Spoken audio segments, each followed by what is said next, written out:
एक साधु नदी के घाट के किनारे अपना डेरा डाले हुए था। वह वहां धूनी रमाकर दिन भर बैठा रहता था और बीच बीच में ऊंची आवाज में चिल्लाता, जो चाहोगे सो पाओगे। उस रास्ते से गुजरने वाले लोग उसे पागल समझते थे। वे उसकी बात सुनकर भी अनसुना कर देते थे और जो सुनते वे उस पर हंसते थे। एक दिन एक बेरोजगार युवक उस रास्ते से गुजर रहा था। साधु के चिल्लाने की आवाज उसके कानों में भी पड़ी, जो चाहोगे सो पाओगे। ये वाक्य सुनकर वह युवक साधु के पास आया और उससे पूछने लगा, बाबा, आप बहुत देर से जो चाहोगे सो पाओगे चिल्ला रहे हो। क्या आप सच में मुझे वो दे सकते हो जो मैं पाना चाहता हूँ? साधु बोला, हाँ बेटा, लेकिन पहले तुम मुझे ये बताओ, तुम पाना क्या चाहते हो? बाबा, मैं चाहता हूँ कि मैं एक दिन हीरो का बहुत बड़ा व्यापारी बनूं। क्या आप मेरी यह इच्छा पूरी कर सकते हो?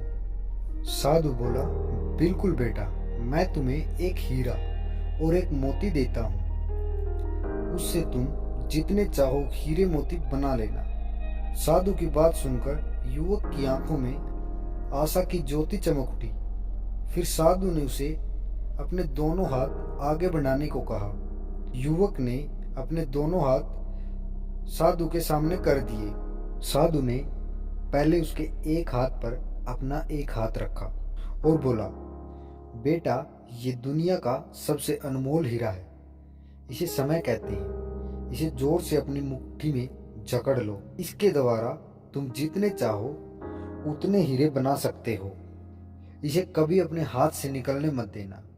फिर साधु ने अपना दूसरा हाथ युवक के दूसरे हाथ पर रखा और कहा, बेटा, ये दुनिया का सबसे कीमती मोती है, जिसे धैर्य कहते हैं।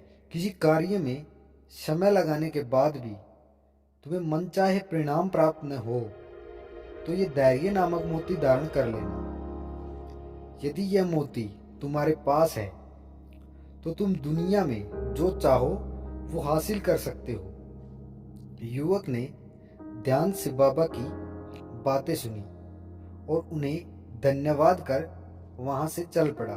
उसे सफलता प्राप्ति के 2 गुरु मंत्र मिल चुके थे। उसने निश्चय किया कि वह कभी भी अपना समय व्यर्थ नहीं गवाएगा और सदा धैर्य से काम लेगा। कुछ समय बाद उसने हीरे के एक बड़े व्यापारी के यहाँ काम करना शुरू किया। कुछ वर्षों तक दिल लगाकर व्यवसाय का हर गुण सीखता रहा।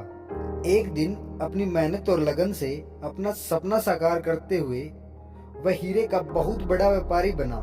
तो दोस्तों, इस कहानी से हम सीख सकते हैं कि लक्ष्य प्राप्ति के लिए सदा समय और धैर्य के हीरे मोती अपने पास रखें। अपना समय कभी व्यर्थ न गवाएं और कठिन समय में धैर्य का दामन न छोड़ें। सफलता अवश्य प्राप्त होगी।